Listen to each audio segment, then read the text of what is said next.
नमस्कार दोस्तों। गजा और लेबनान में इजराइल के द्वारा कंटिन्यूअसली सफेद फास्फोरस से हमला किया जा रहा है। ये सफेद फास्फोरस से ही हमला इजराइल के द्वारा क्यों किया जा रहा है? इसके क्या साइड इफेक्ट होते हैं? क्या इजराइल के द्वारा जो अंतर्राष्ट्रीय कानून है उसका उल्लंघन किया जा रहा है? इन सारे मुद्दे को, सारे इश्यूज को डिटेल से समझेंगे, तो बने रहिए वीडियो के लास्ट तक। तो सबसे पहले और गजा और लेबनान के बारे में देखते हैं, जहां इसके द्वारा इजराइल के द्वारा लगातार अटैक किया जा रहा है सफेद फास्फोरस से। ये है लेबनान। जो इजराइल है उसके उत्तरी इलाके में लेबनान है, उसका लेबनान का जो दक्षिणी इलाका है, दक्षिणी हिस्सा यानी कि जो इजराइल से बॉर्डर शेयर करता है, वहां पर सफेद फास्फोरस का इस्तेमाल किया जा रहा है। वहीं पर इजराइल के करीब ही यहाँ पर है गाजा पट्टी और ये है वेस्ट बैंक। वेस्ट बैंक और गाजा पट्टी दोनों को मिलाकर फलस्तीन बोला जाता है। तो गाजा पट्टी भी फलस्तीन का पार्ट है। जो गाजा पट्टी है इसे रूल किसके द्वारा किया जाता है? हमास के द्वारा। हमास के द्वारा इस पर रूल किया जाता है। तो हमास के द्वारा ही, हमास और इजराइल के बीच में ही जंग चल रही है।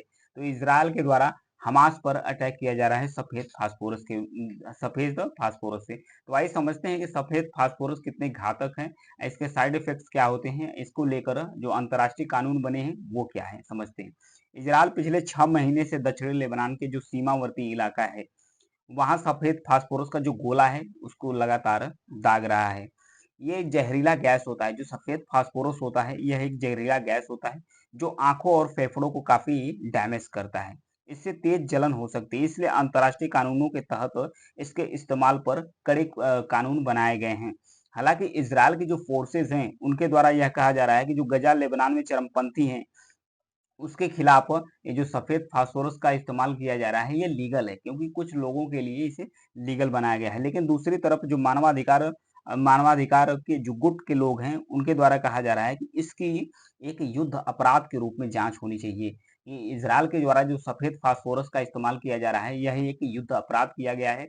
इसके द्वारा, इजराइल के द्वारा इसकी बारीकी से जांच होना चाहिए। हालांकि अमेरिका के द्वारा भी यह कहा गया है कि गजा और लेबनान में जो इजराइल के द्वारा सफेद फास्फोरस का इस्तेमाल किया जा रहा है उसका मैं बारीकी से जांच करूंगा, उसके बाद बताऊंगा कि ये किस तरीके से घातक है, इसका इस्तेमाल किया जाना चाहिए कि नहीं। सवाल ऐसे में उठ रहा है कि क्या इजराइल आम लोगों के जो रहने वाला इलाका है वहां पर सफेद फास्फोरस का इस्तेमाल कर रहा है? अगर वहां पर कर रहा है तो जो अंतर्राष्ट्रीय कानून है उसका सीधा उल्लंघन है। अन्यथा फिर इसका जंग के इस्तेमाल में कुछ तो किया जा सकता है। एक 48 साल के किसान हैं जो दक्षिणी लेबनान में ही रहते हैं। यहाँ पर देखिए, जो दक्षिणी लेबनान है इस इलाके में एक 48 साल के किसान रहते थे। उनसे पूछा गया कि सफेद फास्फोरस, तो उन्होंने कहा कि जब सफेद फास्फोरस के जो गोले दागे गए हैं दक्षिणी लेबनान में, जैसे ही वो ऑक्सीजन के संपर्क में आया, जैसे ही वो ऑक्सीजन के संपर्क में आया, वो इतना जहरीला हो जाता है और पूरा धुआं धुआं इलाके में फैल जाता है। उसके संपर्क में जो भी आ जाता है, आंखों में उसके जलन होना, डैमेज होना, फेफड़े में समस्या होना और जो सांस लेने की समस्या होती है, उन सब सारी समस्याओं को फेस करने की नौबत आ जाती है। तो ये बेहद ही खतरनाक है। उन्होंने कहा कि मैं अपने गीले जो मफलर था उससे मैं अपने आंखें के ढक रखा था, अन्यथा मेरी आंखें भी जा सकती थी और मेरी मृत्यु भी हो सकती थी, उनके द्वारा कहा गया। वहीं दक्षिणी लेबनान में एक गांव है जिसका नाम है दाहिरा गांव। दाहिरा गांव के रहने वाले लोग कह रहे हैं कि इसका इस्तेमाल जो किया जा रहा है वो धड़ल्ले से किया जा रहा है।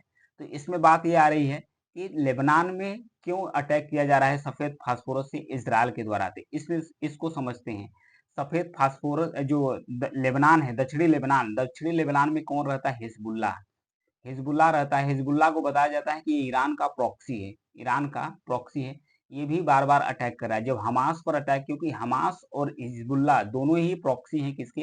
ईरान के। ईरान के द्वारा इन दोनों ही गुटों को सपोर्ट किया जाता है। तो इसे एक नान, जो हिजबुल्लाह है जो लेबनान में रहता है, इसे नॉन स्टेट मिलिट्री फोर्सेस कहा जाता है। ये नॉन स्टेट मिलिट्री फोर्सेस क्या होते हैं? जैसे कि कोई भी ग्रुप, जो कोई देश नहीं है, न कोई देश चलाता है, एक देश के अंदर ही एक गुट होता है जिसके पास खुद की आर्मी होती है, खुद का उनका बंदरबख्त होता है, खुद का हथियार होता है। तो उन्हें बोला जाता है नॉन स्टेट एक्टर्स या मिलिट्री फोर्सेस कहा जाता है। तो हिजबुल्लाह इस तरीके से काम करता है। हिजबुल्लाह को सपोर्ट करता है ईरान। जब ईरान सपोर्ट करता है तो उसको समर्थन पाकर ये कंटिन्यूअसली इजराइल पर अटैक कर रहा है। तो इसी के बदले में इजराइल की जो फोर्सेज हैं, फौज हैं, ये सफेद फास्फोरस का इस्तेमाल कर रही है हिजबुल्लाह के खिलाफ। पिछले साल गजा में जंग शुरू होने के बाद इजरायल लेबनान बॉर्डर पर भी हिंसा भड़क गई थी। दोनों ही पक्षों का जानो माल का नुकसान हो रहा था दोनों तरफ से, और बड़ी संख्या में लोग विस्थापित हो रहे थे। ईरान और हमास के करीबी रिश्ते रखने वाले जो हिजबुल्लाह है, उसे दुनिया का जो नॉन स्टेट फोर्सेस है उसमें शुमार किया गया है। फिर उसके बाद इजरायल और हमास की लड़ाई में हिजबुल्लाह के लड़ाके भी रॉकेट और ड्रोन से इसका इस्तेमाल कर रहे थे इजरायल के ऊपर। तो हालांकि जो वहाँ के किसान हैं, कहाँ के किसान हैं, जो लेबनान के किसान हैं, उनके द्वारा कहा जा रहा है कि जो कुछ झाड़ियां हैं यहाँ इर्द गिर्द दक्षिणी लेबनान में, उस झाड़ियों में कुछ जो हिजबुल्लाह हैं उनके जो लड़ाके वो छुपे हुए हैं, वो बार बार रॉकेट फायर कर देते हैं इसराइल की तरफ। तो उन्हीं को ध्यान में रखकर इसराइल के द्वारा सफेद फास्फोरस का इस्तेमाल किया जा रहा है, ताकि पूरी धुंध हो जाए। जो वहाँ सैनिक हैं, यानी कि जो हिजबुल्लाह के जो फोर्सेज हैं, उन्हें पूरी तरीके से आंख डैमेज कर दे, उन्हें दिखाई न दे, तब वो अपना जो युद्ध है, रॉकेट है, लॉन्च है, उसको सही जजमेंट नहीं मिल पाएगा तो वो अटैक नहीं करेंगे। हालांकि सैन्य रणनीति के लिहाज से इसे बेहद असरदार तरीका माना जाता है। कुछ स्थितियों में इसका इस्तेमाल लीगल से, कुछ स्थितियों में जो सफेद फास्फोरस है इसका इस्तेमाल लीगल किया गया है। कैसे? अंतर्राष्ट्रीय कानूनों के तहत सभी पक्षों की यह जिम्मेदारी है कि जो आम लोग है उसको सुरक्षित रखें, ताकि इसका जो इस्तेमाल है काफी बेहद खतरनाक होता है। अमेरिका के द्वारा और जो सोवियत संघ है उसके द्वारा भी जो सेकेंड वर्ल्ड वार हुआ था, यानी कि जो दूसरा विश्व युद्ध हुआ था, उस समय जो सोवियत यूनियन यूनिया जो आज का रसिया है उसके द्वारा भी इसका इस्तेमाल धड़ल्ले से किया गया था। अमेरिका ने भी 2004 में इसका इस्तेमाल कहाँ किया था? इराक में किया था। वहीं 2017 में सीरिया के अंदर जो इस्लामिक स्टेट है आतंकवादी समूह, उसके खिलाफ भी अमेरिका के द्वारा इसका इस्तेमाल किया गया था। प्रायोगिक तौर पर गजा में इजरायल के द्वारा भी सफेद फास्फोरस का इस्तेमाल किया गया था 2008 और 9 में। 2008-9 में इसका इस्तेमाल किया गया था।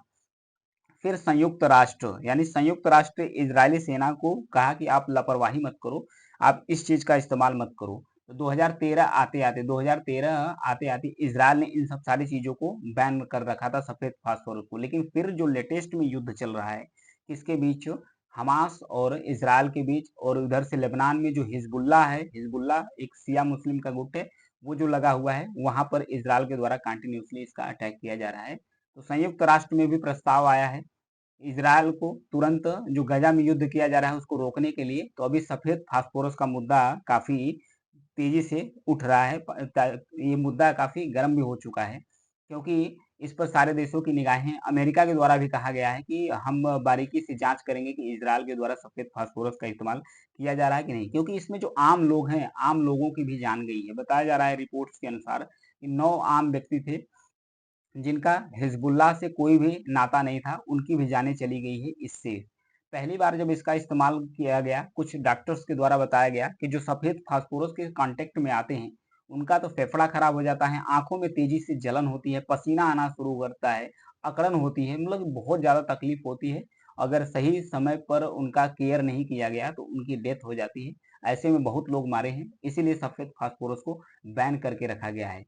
लेकिन जो हिजबुल्लाह के फोर्सेस हैं वो छुप छुप कर वार कर रही हैं। तो छुप छुप कर वार करे तो वो सामने दिख नहीं रही है, तो उन्हें कंट्रोल करने के लिए इजराइल के द्वारा, यानी कि लेबनान, जो दक्षिणी लेबनान है, वहां पर सफेद फास्फोरस का इस्तेमाल किया जा रहा है। तो देखिए इसको लेकर क्या मुद्दे बनते हैं, लेकिन सफेद फास्फोरस काफी घातक होते हैं।